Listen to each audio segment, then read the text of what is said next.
Muses of Mythology is a spoiler-heavy podcast. That's an understatement. We're going to discuss not just the events of this book, but the Rhineverse as a whole, and really anything that we feel is relevant. You can find full spoiler warnings in the show notes. Oh, I just found that page of Capri with the man who has just got a scarab beetle for a face.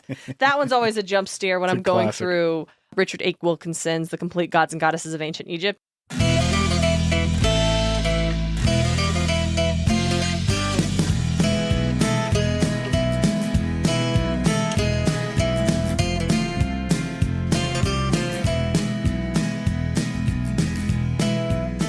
Welcome to Muses of Mythology, a podcast where we explore how ancient myths become part of modern pop culture through the lens of Rick Riordan's The Kane Chronicles. This is story 113, Serket. I'm your co-host and podcasting muse, Darien and Smartt. Joining me is my co-host and brother, DJ. How's everybody doing today? I'm DJ the Muse, and I've been playing a lot of Hades 2. Interesting. Do you like it? A ton. I've sped past Darien. Right past her. Anyway, so one of us does all the research and editing for the podcast. Yeah, 100%. I'm sure my save file's got like 40 hours in it now. Well, are you having fun, DJ? I'm having a blast. It's a good game, isn't it? Oh, yeah. The sixth weapon? Super cool. Okay, well, let's just leave you on the guard for a minute, I think. Okay, bye. Okay, DJ. As determined last episode, we are talking about Serket, the scorpion goddess. That we are. What do you remember about Serket from the Kane Chronicles? She took over somebody's body. Yeah. Just summoned a bunch of scorpions. Just a lot of scorpions. And was like a problem for that scene alone. Did not come back. Yeah. I think they spot her in the end of the book where there's all of the gods together at Dude, the party. Manticore got more screen time than Serket. Manticore did get more screen. Yeah, I don't even think... Manticore was more prominent. Manticore is not even like a Greek thing. Yeah, I'm not even sure if in the big final battle at the end of book 3 when all the gods show up, I'm not entirely sure if we get Serket. I have no idea. Dude, identified, probably. Should have gotten something more. Yeah. Well, all right. To be fair to Mr. Riordan, I will admit Serket doesn't have a lot going on. I'm going to bring it back to the Manticore example. At the very least, that was a villain at the start of the book, and we dealt with him at the end of that book. There was another fight with him. Yeah, because you're right. Because what's super weird is that I forgot her name. Carter's girlfriend, Zia. Oh, gosh. Zia tries to bind and banish her. But it doesn't work. It doesn't work. And I think it's because she's working for Set. I think so. Yeah. That just doesn't come back. No, You're right. It's weird that we don't... It's weird that we don't see Serket again. You're right. That's just very unresolved. Also, that lady she's just possessing, is she okay? I think they managed to kick her out of the body.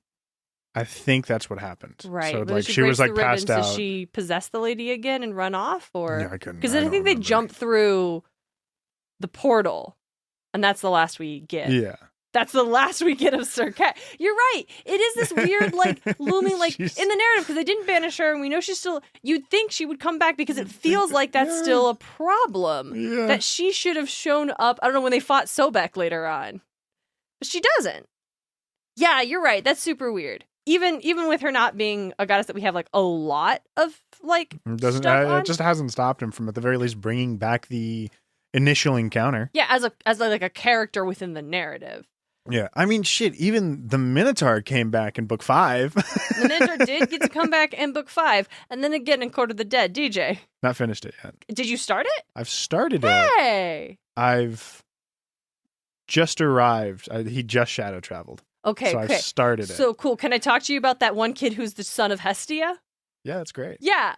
It's great. And then we just drop it and walk the fuck away. We don't talk about it again. Don't talk about it again. And I'm like, I have so many theories. I have so many theories that contribute to my overall Hestia interpretation. So funny. I can't believe he did this to us. We can't talk about it. Okay, Serket. So most of the time we've got an anthropomorphic lady with a reared scorpion on her head. Mm-hmm. That said, she's actually on the cover of the book. DJ, you can take a look. So she's right next to Mott. You might notice that the scorpion on her head looks weird, right?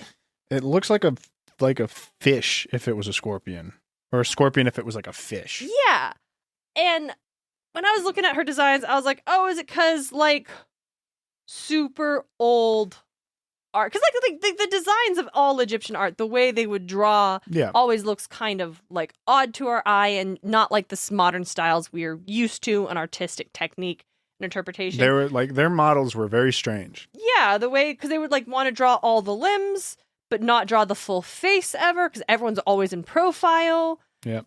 Anyways, so the scorpion actually looks kind of weird because it is intentionally missing pieces. The scorpion is never presented as a full scorpion. You'll notice on this one, it like doesn't have its stinger. Yeah. Or it doesn't have its legs. Yeah. Or its like claws aren't on it. And that's a thing we kind of touched on back in the Osiris episode when I mentioned how texts with the Osiris story would not say he had died, even though that is the reality of the story, the reality of like the cosmology of Egyptian society. Yeah. But they still wouldn't want to write that for the idea that it would become too real. Like the idea that words and images have power isn't something we've necessarily touched on very much in this series, because it's not really something that was explored too deeply in the Kane Chronicles, I feel. It was loosely with like being able to speak the words with power. Yeah. Or like the Shapti are never perfect because you're worried it might try to become you. Yeah. And that's kind of like why they're always drawn in profile. So the image can't try to become real. Yeah. So that's why a scorpion looks wonky, is because it's never a complete scorpion drawing. Occasionally, you're going to get an image of a scorpion with the head of a woman. DJ, do you want to see this statue from the late period? Absolutely. Outstanding. This thing is insane. Yep. So that's a synchronization of Isis and Sekhmet specifically. Or Sekhmet. No, Serket. I'm like, all these are like, I'm pretty sure Sekhmet's one, Skemet. Yeah, that's another. I think Serket. Serket. Okay, so worship of Serket we found dates back to the 1st century because she's attested in the pyramid texts as protecting the deceased king. Uh-huh. I've got a quote here. Oh, I just found that page of Capri with the man who has just got a scarab beetle for a face. That one's always a jump steer when I'm going through Richard H. Wilkinson's The Complete Gods and Goddesses of Ancient Egypt, and I end up on that page. It always, because it's a full page spread, and there aren't, and dear listener, I don't know if I said, there aren't very many full page illustrations in this book. Yeah. So Capri, I think Wilkinson really liked this picture. It's funny. Because it's not funny. Okay. So in the pyramid texts, one of the specific lines that references her and kind of demonstrates her importance as protecting the king states, "My mother is Isis, my nurse is Nephthys, Neith is behind me, and Serket is before me." And we've talked about Nephthys and Isis appearing on the sarcophagus as demonstrating their role as protector goddesses over specifically the kings. And so I'll be honest, I was kind of surprised to learn that Serket is one of those.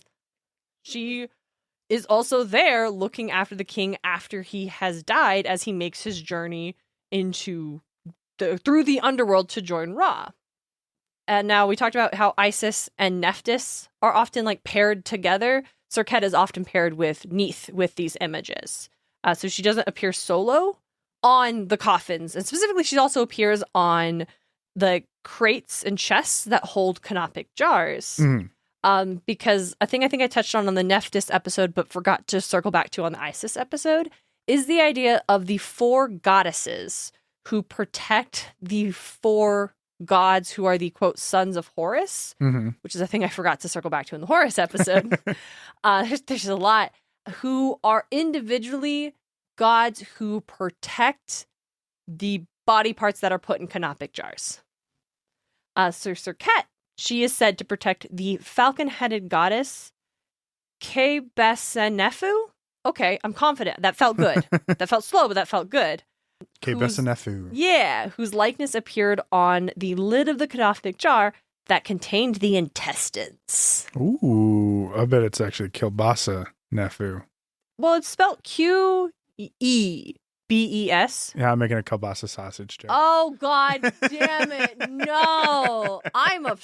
Wow. I thought it when you first said it out. I'm like, well, whatever. And then it's the intestines. I'm like, okay, it's the casing. You had to. No, you were right. But hers was not only the domain of death. Serket was also referred to as the Divine Mother. Wilkinson stated that in the Near East, scorpions were a symbol of motherhood, which was a claim repeated in a couple places that talked about Serket and her connection as like a mother goddess. And I could not find any articles or texts about this connection to scorpions as symbols of motherhood or why that would be. If you said spiders, I'd say maybe. Maybe. Well, I think it may be because the many arms allow you to take care of many babies. Baby scorpions ride on their mother's back after they're first hatched for a period of time. So it may be that imagery. And again, I didn't find a lot about this, but I will confess I didn't dig too deeply in because I was afraid of seeing pictures of scorpions. I deeply don't like scorpions. I don't like arachnids. Well, I don't love arachnids. Like spiders, I don't love them, but I will like put them in a cup and take them outside. And they'll probably die outside, but you know what? You had a shot. I just don't want to see you in my house. Or if they're in the house, but they're like on a windowsill, not in my room, they can stay there. That's fine. I don't love tarantulas. They're too big, but I feel so very they get bigger. Different about scorpions. I am deeply afraid of scorpions. I don't like the idea that there are places where you'll just wake up and there will be a scorpion in your shoe. Dude, that shit is crazy. I'm like, I'll never live in a place that scorpions have access to like that. Yeah, that's crazy. I don't want them. And so like the worst thing that's ever happened to me in a video game is in Animal Crossing New Horizons, where that when you're at the time of year where at nighttime scorpions chase you. I love the fact that it's like, depending on your island, it could have been a spider or a scorpion. No, it's the time of year. Is it time of year? Yes. So sometimes half the year it's a tarantula, and then half the year it's scorpions. And when it's scorpions, it's so much worse. So I didn't dig too deeply into this because I didn't want to see pictures of scorpions. Specifically, I didn't want to see a picture of a mama scorpion with a bunch of baby scorpions on her back. I just didn't like imagining it. So we move past that. I think it might be that. I don't know. But we have the evidence that demonstrates Serket as playing a role in like motherhood exists on a few like temple imagery, specifically one that is on Hatshepsut's mortuary temple is a reoccurring New Kingdom scene of the pharaoh's divine birth, in which Serket, paired again with Neith, are supporting the god Amun and the queen on the marriage bed. Fun. So, feels like backseat driving a little bit there for them, but if he needed the support, puppeting the dick. Listen, if he needed the support, I'm glad he asked for help, and that's Honestly. What's important. Serket was also said to have worked with Nephthys in protecting Isis and the young Horus. One myth features a pregnant Isis being protected by 7 scorpions, and those same scorpions actually punish a woman who refuses to give the widowed goddess shelter. It's also, as I mentioned, like not uncommon to find the syncretic images of Isis and Serket, like, for example, that statue I showed you earlier, especially after the Old Kingdom, when Serket, like many goddesses, would kind of just become an aspect of her Isis herself. It's probably why we don't have a lot of Serket, because a lot of her just became part of Isis eventually. Mm-hmm. The scorpion imagery isn't just symbolic for motherhood. Yes, she literally had things to do with poison. Specifically, she was said to protect against and heal poisonous bites. DJ, you might know scorpions don't bite. They don't bite. They sting to give off their venom. Wilkinson actually notes that it's Isis herself who is invoked in spells for healing scorpions specifically. But Serket's full Egyptian name was Serket Hetit, which means she who causes the throat to breathe. Ooh. So great was her power against venomous creatures that Serket said is one of the deities who protects against Apophis himself. And there's evidence to suggest that Serket was the patron goddess of medical practitioners who treated venomous bites. Nice. Yeah. And all of that makes it feel really weird that the first hostile god that our characters encounter who attack the Canes after they become hosts to gods, is a goddess who famously protected the pharaoh and aided Isis and Horus. And I'm not saying Rick Riordan mischaracterized a goddess again. But probably But did. just thought. And now, you may notice, DJ, we have been recording for a total of 15 minutes. And that is with a couple stumbles I'm going to have. So that is it. Now I want to talk about another goddess, because I figured that's not long enough. Okay. And I was like, okay, who am I going to pair it with? I'm like, okay, well, should I pair him with like a couple other gods that were antagonists? Like, is Or did you pair it with Neith because they're often paired together? Hey, you did it! The actual theme of this episode is Serket and Neith. And specifically what I will probably title this episode is, stop me if you've heard this one before, Rick Riordan mischaracterizes goddesses again. Crazy. So, DJ, do you remember Neith from the Kane Chronicles? I'll narrow it down. She appears in the third book. Bit of a basket case. Yeah. She appears when Walt and Sadie go to find Bess's shadow, where he's left it, and she's like a crazed survivalist hunter type. Kind of hate to see it. Yeah. Archaeological evidence suggests that Neith is one of the most ancient deities of the Egyptian pantheon, potentially as old, if not older, than Horus. Yeah. She dates back to the pre-dynastic period, circa 3,600 BCE. And around the same time, maize was being domesticated in the Teotihuacan culture that is in present-day Mexico. Wow. Love maize. I saw Shucked, the musical, this past week. How was that? It's about corn. It was super fun. Yeah, it looked great. It was super really fun. Yeah. It's about corn. And it was fun and silly. My friends saw it when we all went to New York a few years ago, and I went to see Anne and Juliet instead. And I'm glad I did that. I really wanted to see Anne and Juliet, but like they've always talked about how much they loved Shucked. So I'm glad I went and could see, yes, they're right to love Shucked. The second act fucking kicks ass. The first act is fun, but I wasn't feeling like, why did they love I like it, but like I don't see why my friends love. And then the second act, I was like, nailed it. Really and then the together. end, I was like, that was so cute. I love that. That's awesome. So it was way more dick jokes than I was prepared for. Oh, yeah. But that makes sense. Neith's likeness is found on First Dynasty tablets. We have records of her priestesses from the era. And there are also several early queens who share her name. Or Isn't she like pretty much the Fates? She's like a Fate Weaver? Yeah. How do you know that? She's in SMITE. Crazy. Okay, we'll get to that because I didn't know that at she's all. big. She's massive. Yeah. So these two queens are... Even I was like, why the fuck is Neith like this in the third book? I'm like, this feels weird, but all right. Yeah. So Neithotep was the wife of Narmer, who is the pharaoh who actually unified ancient Egypt for the first time. And then another queen we have is Merneith. So this, like, her name being in the queen's names indicates her importance. Yeah. And in addition to she's being ancient, important in the early times, important for a long time as she held domain over many different spheres. Clearly, she is associated with weaponry, either in connection to hunting or in warfare. And that is actually why I saved discussing her iconography until right now, because it's relevant.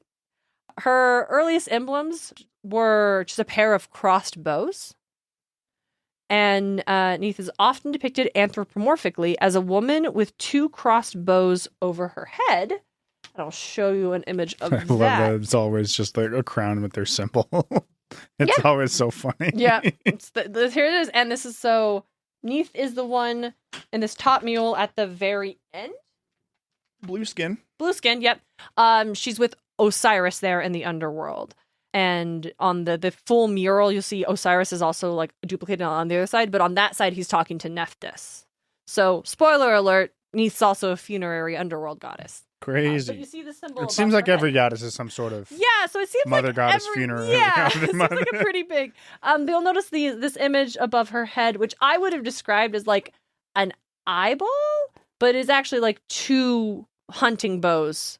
The curves faced away from each other, so they're not crossed. I feel like they're unstrung. Probably also unstrung. But they're supposed to be bows, which I didn't realize.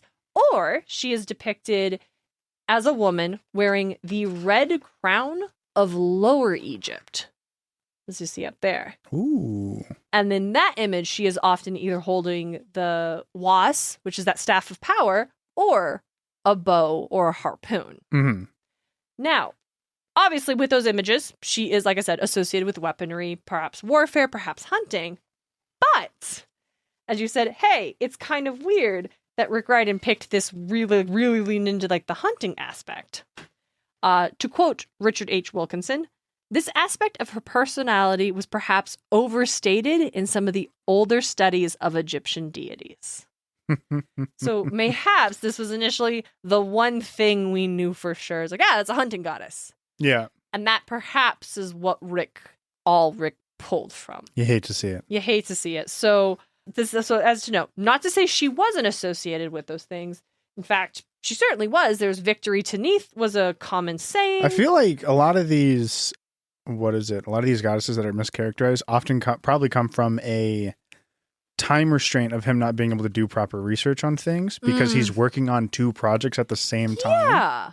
I think that's totally reasonable. Yeah, you just pick. Because it's like the ones that we're complaining about mostly are from Kane Chronicles and Magnus Chase, right? Yeah. Granted, we'll still be like, I don't like Hera or with Lydia Hera, and Cersei, but it's like those are.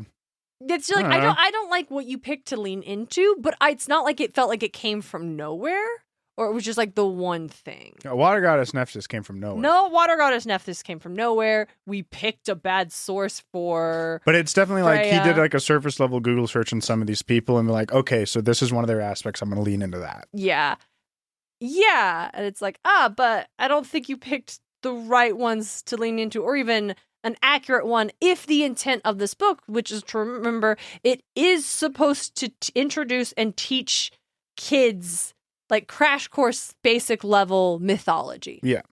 And so when you kind of lean into or overly present one element that is perhaps not the most relevant or the most accurate element, that isn't serving the purpose of teaching this. Yeah. I would argue.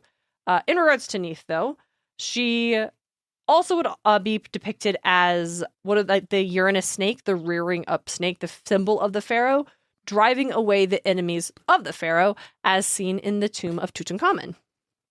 She was called the mistress of bows or the ruler of arrows, and she's one of those goddesses that was considered to be an eye of Ra. Now, I'm going to dive into the Lower Egypt thing because her wearing that red crown wasn't just a fashion choice. She originated from Lower Egypt. Some scholars believe since she's so ancient, she may have originated from the Libyan people who lived in that area before it was Egypt. Yeah. She had a significant shrine in that capital of Memphis, which was the first known in Lower Egypt, and is believed to have been the national goddess of the region. And of course, her importance spread up through Lower Egypt and through Upper Egypt, and would persist through the Greco-Roman period, when she was often associated with Athena. Not just because of the warfare elements, though. We'll get to kind of more of those things later. Now, beyond, again, the idea of her being like a war hunting goddess is currently, like modern scholars believe, an overemphasis, while an element of her personality for sure. It's like, yeah, sure, she used bows. Of course she's going to have to hunt, but that's perhaps not her most influential sphere of domain, or perhaps what the ancient Egyptian peoples would have most quickly associated her with. It's like when we see Athena, you're like, yeah, that's the goddess of weaving. And if that's like the only thing you'd say about her, you'd be like, well, you're not wrong, but that's like not even her biggest thing. Yeah. So what a weird thing for you to be focused on, right? She's also Poseidon, the god of lobsters. Yes, right? Horse god. Yeah. Yes. Horse god and no, just horses, I think. Like that's basically what. So I've combined these two elements to discuss her role as a mother and a creator goddess. This sarcophagus of the 19th dynasty king Merapta describes Neith as, quote, the creative force present from the very beginning. She's identified with She's identified with the waters of pre-creation, with some texts describing her as creating both Ra and Apophis. In the contendings of Horus and Set, Neith is referred to as, quote, the eldest, mother of the gods, who illuminated the first face. Nice. In contendings, Thoth also asked Neith to act as an arbiter between Horus and Set, And Neith, of course, sides with Horus and threatens to cause the sky to crash into the earth if he is not made pharaoh. Which certainly feels like the kind of authority only a cosmic creator goddess is going to be able to pull off. Like, I don't think Bast can be here being like, I will cause the sky to crash into the fucking earth. That just seems like maybe outside of her domain. I don't know. Like, I will go intervene with that guy who's holding the sky apart so that earth and sky can fuck. Yeah, like, maybe I'll do that. But, like, maybe we'll get to Bast and we'll find out actually she could do that. We don't know. We haven't gotten to her yet. Yeah, right. The element of her being like the first in all creation also really establishes Neith as like this archetypal mother, being the mother of gods as well as humanity. I mentioned her appearing on temple walls aside Serket, why we decided to connect them both in this episode, in that like motherhood role. She's also regarded as the mother of Sobek, the crocodile god, making her the mother of all crocodiles. Absolutely. This connection to water also see her presented as the wife of Khamun, that ram-headed aspect of Ra, who's responsible for the Nile flooding, and thus Neith herself could be considered the source of the Nile. We also have elements that describe Neith as being the one who created weaving and actually weaves the loom of the world every day. Like, very cosmological goddess. Mm-hmm. Now, mentioning Khamun, aside from him, Neith is not often presented as having a partner, which is very interesting in regards to the myth of her giving birth to Ra and Apophis. For this reason, some scholars have argued for an androgynous interpretation of Neith, as she, reproduced asexually. But I found this argument kind of weird because it's not something that seems to have been brought up when male gods are said to have created life without a partner.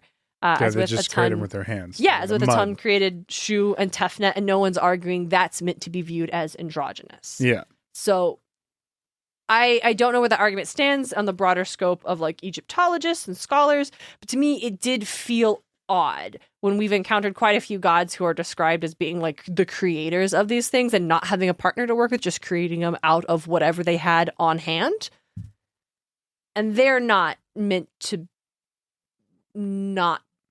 It just felt weird, and I wanted to note it. So, now we get to, as we talked about, all gods seem to be, like we talked about in our City of the Plague God episode, all of the Babylonian gods seem to be war and something else. All Egyptian gods seem to be funerary rites, death, underworld, and other things. Yeah. Neith appears with Serket, Isis, and Nephthys looking after the deceased king. In regards to those canopic jars, Neith looked after Dalmuteth, who is a jackal god, who in turn looked after the stomach. Wonderful. No surprise, Neith also aided Ra on his journey through the underworld. As did everybody. And in Egyptian mythology, as we talked about just now, Neith is the deity who created weaving, which also meant she was responsible for mummy wrappings and burial shrouds. Fun. Yeah. So a lot of death stuff going on, a lot of spears. God damn it, of spheres of influence for this perhaps most ancient goddess we will discuss. We talked about how Isis became the most important goddess for sure, but it seems that maybe Neith is older than her. Yeah. And like many gods, we would see Neith have a rise and fall in prominence through the Middle and New Kingdoms. These are thousands of years. And elements of her domain would be, encompassed by Isis, as Isis would just nick many, many goddesses' whole bits. But fine. Though Neith did see a popularity boost in the Ramses era, when the capital was moved back to the Delta region of Lower Egypt, and she was depicted as one of the gods presiding over the coronation of Ramses II. Nice. But as I said, she continued to be worshipped through the Greco-Roman period. To quote Richard H. Wilkinson, she was always known as Neith the Great. Fun. So. Absolutely outstanding. Yeah. Anyway, I just found two goddesses who made sense to pair them because of their actual function in ancient Egypt and how ancient Egypt themselves paired these goddesses. And the thing they really have in common for our podcast is, hey, Rick, why'd you do that? You really hate to see it. And it is just, here's the thing. It also doesn't feel like it happens to the gods as often. No, it kind of doesn't. I think you're right. And again, as you said, it could be that real surface level research. And so it's not a Rick Riordan intentionally finding poor versions of goddesses to base his interpretations off of. But if Neith was early research just really focused on this hunting aspect of her, and that's all he bothered to. That's all he found when he looked, or like I've done a hunting goddess before. I can do that. Yeah, she's like Artemis but unwell. Yeah, and Artemis but alone. Artemis but alone. Yeah, what Artemis would be without her hunters or even her brother. Yeah, I like that. That's very interesting. I mean, I don't like after learning Neith and how important she's, like, it could have been like, if we want a protector goddess, we want this hunter goddess who is our obstacle for getting Bess's shadow, rather than her be kind of like crazed survivalist. She could have been crazed survivalist, but she could have like used that for like, because she like sees the fate of the world, and it's not good right now. It's not good. So like, she's prepping for an apocalypse now. That's why she's like this. Yes, lean into that. Like, she's like, it's all going to unravel. There's no saving it. I can't do anything. I tried to protect, and it didn't work. And then once she does this test, then like this silver thread in her fate is, it's the Carter twins. Yeah. Twins. Carter siblings. The Kane siblings. They should have been twins. Why weren't they twins? Dude, like, you could have done Weird so magic boy much. girl twins. Yeah, literally, dude. Ricky. Yeah, that makes so much sense. And also, or maybe she is literally Bess asked her to protect his shadow. Yeah. And so she's not going to let them just have it. Yeah. It's not, you have to prove she's not a needless obstacle that's just bothering them because she wants to hunt them for funsies. She's like, I'm supposed to protect this and everything's about to fall apart. And this is my one job right now. Yeah. You can't take it from me. And yeah, we see after they do get Bess's shadow because they need this. Like, this is an important part of saving the world at the end. Yeah. That choice contributes to her seeing a version of the future where everything doesn't fall apart. You're right. Like that silver thread of fate. Could have been cool. Could have been cool, right? Like a little bit more. That's what I think. We keep hitting this whole series could have been better. I think it so suffers on the not given time to cook. No. That's what it is. Not given time to truly sit and think and go through it, because he was writing these out in like a year. This was yearly releases for these. Yeah, and I think it was like they were yearly releases with alternating years. Yeah. Heroes was coming out. A Heroes book was coming out in the same year Kane Chronicles book was coming out. It was fucking crazy. He was ever doing this shit. There's a reason. Good. He shouldn't. Yeah, the fact that, like, don't get me wrong, Magnus Chase, great series, big fan. It's got its problems. Yeah, it's not but a huge fan. But, it's like and also top not 3. really overlapping. Yeah. Like, I think it No, I thought it was. I thought it was. I thought it was. Is it Chase overlapping in the with Apollo? Spring and Apollo was in the fall. Maybe, yeah. But Apollos are so much shorter. Yeah. And they don't overlap as long. Yeah. Kane Chronicles overlapped with the entirety of Heroes of Olympus coming out. Really? I think, yeah. Because it was the Kane Chronicles came out, and then like the first Red Pyramid comes out, and then Lost Hero comes out. They overlapped their whole run. Well, the whole run of King Chronicles, yeah, but I mean, by that stance, it was the whole run of Magnus Chase as well. But I think because it's the same structure. It was the 5 books with 3 books for a side series. But I think Magnus Chase, the first book comes out without it overlapping with anybody. I think those two maybe only overlap with the first couple Apollo, and then the Apollo books are coming out alone. Because I read all of the Magnus Chase books as they came out, and I got to. And I never finished Burning Maze. Maybe it was what is it?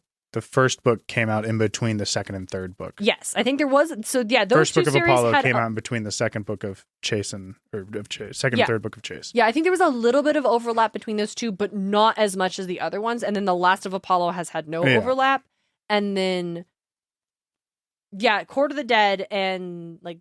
Not Dude, the Nico books and the Percy books have not been coming out like that. Like, it's been every year. While he is working on the show for sure, and that is some work he's doing at the same time. And we still haven't gotten anything on that third book for the senior year? I think it's just like, it is going to come out. He is working on it, but we don't have any details on it yet. I feel like we knew it was at the very least a Hecate book at this point. Yeah, I think it's gotten pushed back. Because here's the other thing. They started recording the 3rd season or filming 3rd season literally after they wrapped 2nd season. Which good. They should be doing that. We were happy for that. We love that. We want everybody to be working and having jobs and getting paid. Yeah, I love to hear when you're planning on making like a multiple season thing and you're just going to bust out all the recording. Yeah, but they still haven't like announced 4 and 5. 4 and 5. And the last time they're waiting to see how season 2 does. That's so not good. That's it not sucks. fucking. That sucks. That sucks so bad. Hate to see it. And also. Well, hey, here's the thing. This is where the movies really crumbled. You know what? Yeah. Here's where I'm at though. It's like kind of Disney increased Disney Plus again. Now it's going to cost me $200 for no ads for the year, and I'm like, I don't even think I've used it since Agatha All Along came out. Yeah, we'll probably best to just like wait for the last episode to come out for season 2. Yeah, I'm also like, after everything that happened with Jimmy Kimmel, maybe the 2. I know, right? Yeah, and it's like you did that. And then had the audacity to increase your prices. Literally. I know you do it every year, and you're probably it's too much of a 1-2 punch, brother. Like, you can't be doing it. You probably already plan on announcing it in October because you always do. But I really feel like maybe you shouldn't have. Should have waited. The week after you fucked this all up just a little bit. Bad. Just a little bit. Yeah, it's probably the best option would be to, in order to support the show and show that you're supporting the show, is to buy it when the first episode comes out. And then once that last episode drops, you cancel it. So you're only paying for like 2-3 months at most. Yeah. You know what? That's not because I do. So you don't pay for the whole year. Yeah, I do want this thing to keep existing because I love it and I love the people who are working on it. Yeah. And it's not a surefire thing yet that we're going to get the whole run. I hope we do. But I don't want to awesome. But I'm also like, I don't need to keep giving Disney my money, especially when it's like. But if you pirate it, you're not supporting the show. And it's already, if we're wanting to show that we want seasons 4 and 5, we have to support it monetarily in another way. Yeah. In that manner. Or for folks who are like, I can't support it. If the shit was coming on ABC Family, that'd be fucking awesome. You could watch it there. But it's also like, for folks who are like, I can't actually pay for that right now. It's like, and that's fine. Making fan art of it, talking about it on social media. If you can't pay for it, that's fine. I'm not saying... If you can, I would say support it in that manner. Here's the thing. If you can't, I get it. They just raised their prices. It fucking sucks. It sucks. I don't think we can underestimate the impact of fan works and the social media presence that comes from the shows. Like, that's really a thing. Listen, there's a reason that even though the Fantastic Beasts movies fucking failed in theaters and we haven't gotten anything financially successful with Potter for years, they still decided to build Hogwarts Legacy was... Okay, but that doesn't successful. count. But yeah, it's a whole separate thing. Totally different. But that one was. Universal still decided to build a new theme park based off it because of what we talk about it. It's so stupid too.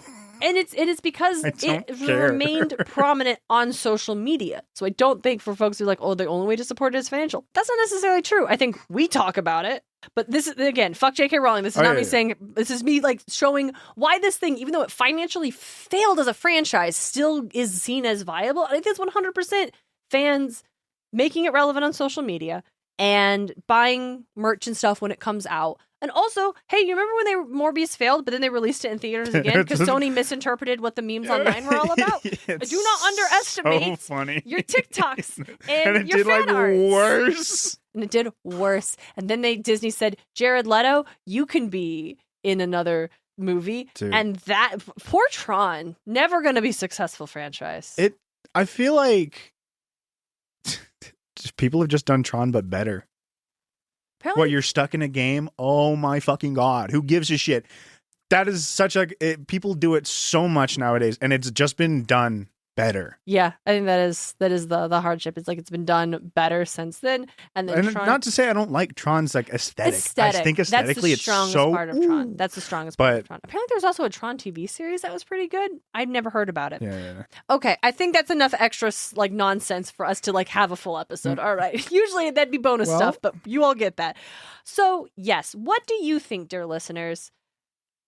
Do you think we should be more critical of Rick Riordan's now it's a pattern. Now it's not a weird one-off. I would say it was a pattern when we noticed it with Nephthys and what is it? Freya. Yeah, Freya was the first one. Freya was like, not what great. The hell? Nephthys was like, that was a full pull. Weird. Isis, he just like completely the whole dead goddess thing. Or death goddess thing. Yeah. Gone. Nephthys, gone. Water goddess, why? But those, listen, first time is a coincidence, second time... Oh, no, first time is just a one-off, second time's a coincidence, 3 times is a pattern, and now we've got 4. Yeah. So... Anyway. Oh, hey, tell us about Neith and or is Serket? One is in Serket. Serket's and Smite. Whoa! I'm going to start with Serket. Thank you. Because this was the order that we went in. It is with fear and trepidation that man walks carefully near the serpent and scorpion. Not that these creatures could overpower him with strength or guile, but the fierce venom they carry is deadlier than any blade or arrow. Yet, for all the dread they induce, they never strike randomly or in anger. Poison of any kind is controlled and administered only to those deserving of such punishment. Serket, goddess of venom, sees to this.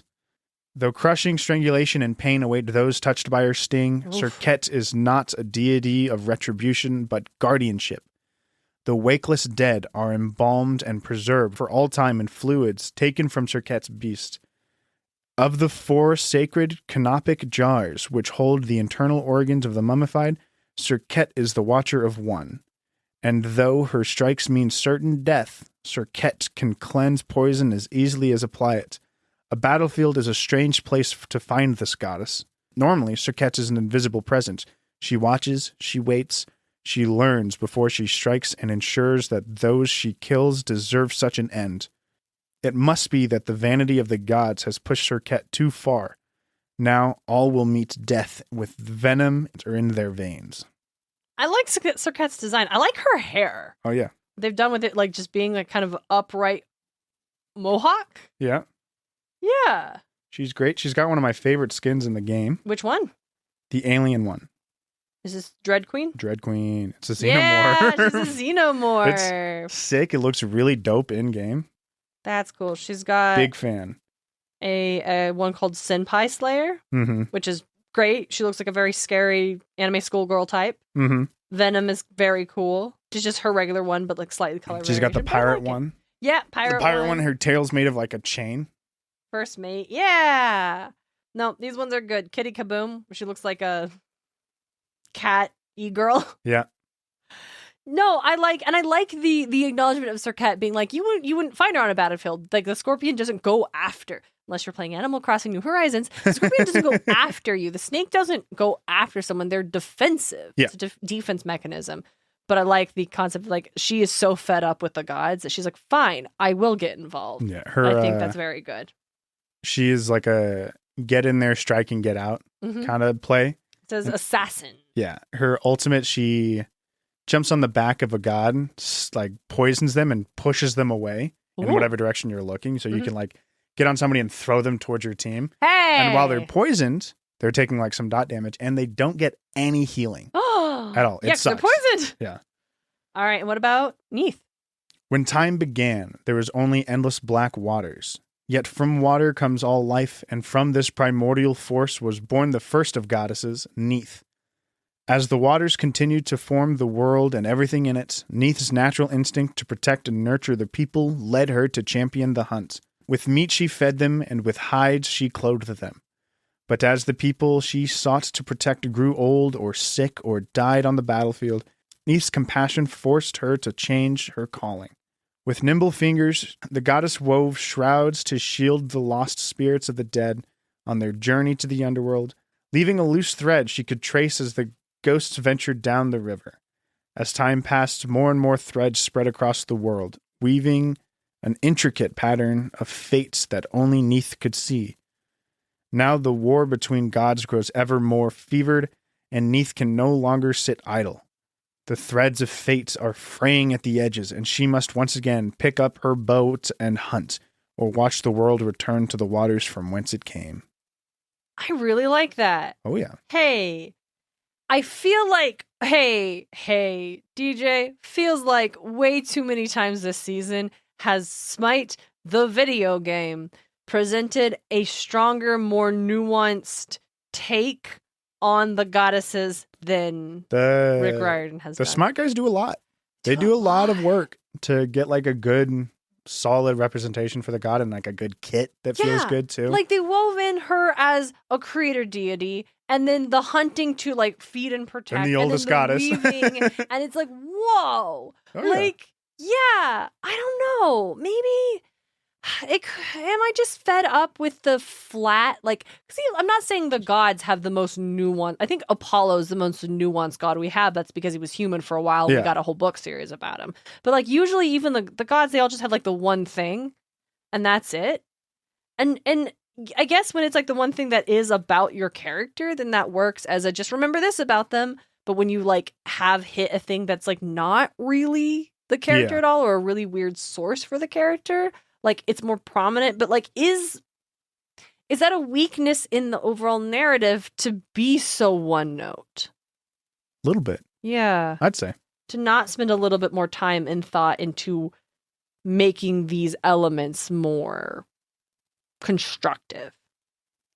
Neith has so many skins. She has so many skins. I'm not Kind even of- done scrolling down. I kind of spaced on the fact that she has been around since the closed beta, so she's like she's one of the earliest gods, even in SMITE. Like for Smite 1? Oh yeah. Whoa, they picked that's so crazy. Oh yeah. They're the 5 pantheons that they had first were Greek, Roman, Norse, Egyptian, and Maya.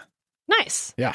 And Neith was one of the first ones. Oh, yeah. Oh, that's someone who's like, no, we got to have Neith. She's one of the first goddesses. She's Neith one of the has been oldest. around Like, a minute. the folks who work on this know their shit. Oh yeah. There's a lot. She's got like 2 different pirate ones. She's got a couple like Stargate-esque ones. There's one that's called Harajuku, and this is super cute. Yeah. It's like a sexy She's got nurse. G.I. Joe skins. Yeah. There's a magical girl one called Mystic Defender. Mm-hmm. What's your favorite one? It might be Mystic Defender. That was it. There's what was it? Swift Scurrier, and it is a mouse with a bow. Yep. Or It's a Bass little- Cannon. Bass Cannon's really cool. It's got different sound effects and like Oh Music yeah, and it's like a techno. yeah, ravey. Yeah, ravey. That's the word I was looking for. Yeah, Carnival Queen is fun, Mm-hmm. just because I like Carnival. Desert Dragon. Yeah, there's a lot. She's got. She's been around for a long time, so yeah. Oh She's- man. But yeah, Yeah, they do a good job. I'm do a a big good job, fan of like their representations for a bunch, like pretty much every god they have. I don't think I'm ever like disappointed with one. yeah, because I always feel like they do like I said, they do so thoughtful, like weaving those elements. Like, having just learned more about Serket, I'm like, okay, we picked like Neith, we just made her like a hunter survival type. Fine. I don't love that now that I have so much more about her, but whatever. Like, making Serket so prominently aggressive. Just evil. Yes, like evil, and clearly siding with Set, or like was it because Set had escaped that everything was starting to unravel, and that's why? I feel like we never got a clear answer as to why the Yeah. ribbons didn't work. I have no idea. But we have the Vulture Goddess and Bobby, Yeah. Neckbet and Bobby, and they are supposed to be like protectors of the pharaohs, and they're specifically antagonistic to the Canes because they believe strength is all that matters. They don't support their idea of bringing back Ra, who is a weak god. They believe that they are weak. They haven't proven themselves yet. And yes, I think that as a why are you supposed to be on the side of order? Why aren't you supporting us? Here's what we're representing here within the narrative, and Yeah. like are cool. It's like to be able to bring order, you have to have strength, and you Yeah. haven't proven that to me yet. Yes, so I need to stop you because you were going to be disruptive. Serket just feels like, Scorpion Scorpion scary. evil. Yeah, Scorpion evil, Scorpion scary, Scorpion. Yeah. And not like goddamn, she protected the pharaoh and literally protected Isis and Horus. Like, why would she Was go not- after them? Yeah, it was fully a little silly. And they had to like fight Bast. Bast had to like fight her off Yeah. and failed. And it's so she also has just no character. Like, we're given no reason for her to be this way, except No. I think Set had freed her. Like, maybe she'd been trapped for a long time, and that's why she was going after him because Set told her to. I don't have the book up here. It's definitely it definitely feels like one of those things where it's just like, let's just show the Egyptian rogues gallery. Yes, that's it. That's exactly. It's the Rose Gallery. And I'm not saying Serket, scary scorpion lady, isn't scary scorpion. I was definitely picturing. You remember Dwayne the Rock Johnson at the end of his Scorpion appearance King? as the Yeah. Scorpion King But in Mummy 2? In Mummy 2. Yeah. That is how I picture Serket rolling up in Kane Chronicles. And she's not described like that. But I am picturing that'd that. Be crazy she's got a if that was scorpion it. body. That'd be awesome. And all the scorpions. Like, I am picturing full on, like, it'd have been awesome if that's what she was doing, but no. That's not. But that is what I just realized. That's always how I picture her. I guess we could probably talk about Scorpion King. The Scorpion King's powers are said to come from Anubis, not Serket. Crazy. At least in the Mummy King? movie and in the Scorpion King. Yeah, I've never even seen the Scorpion King. I've only seen Mummy 2. Yeah, That's my only interaction with that property. I think I only saw Scorpion King once. He's a good guy in that, obviously, because it's about him. So it's not the descent into the armies of Anubis or whatever. So I don't know. But who's to say? Who's to say? Someone who's seen the movie could probably say. And then all of its multiple sequels. I wouldn't be surprised if at one point in time Serket isn't mentioned. Eventually someone's like, there's actually a Scorpion goddess. We should probably bring her into this. That'd be crazy. But I am not going to watch them, so someone who has will have to tell us. Yeah, I don't think I don't need to do that. I'm not even, actually, I'm so disinterested. I'm not even going to look on the Wikipedia pages. Thank you guys so much for joining us. What do you want to talk about, DJ? Should we talk Let's do best. Let's do Best. Okay, we'll be back in your ears on Tuesday, November the 11th to talk about Best. We're going to do the cats. I'm so excited. I've been putting Bast off because I was too excited for Bast, and I knew I had to save her.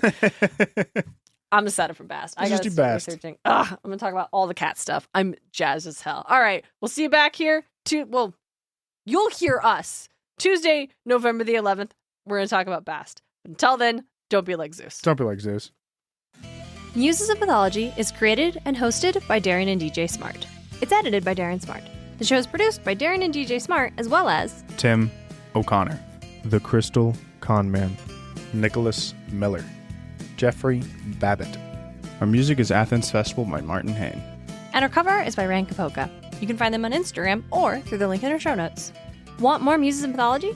Support the show on Patreon. Join the Patreon for free for access to outtakes and bloopers from our main feed episodes. Or for $5 a month, you can enjoy our Bunker 9 bonus episodes every other week. Get more at patreon.com/Muses of Mythology. You can also support the show by leaving a review at lovethepodcast.com/Muses of Mythology. Or tell a friend why you love the show. Don't forget to check out all of our episodes and episode transcripts at musesofmythology.com. Thanks for listening.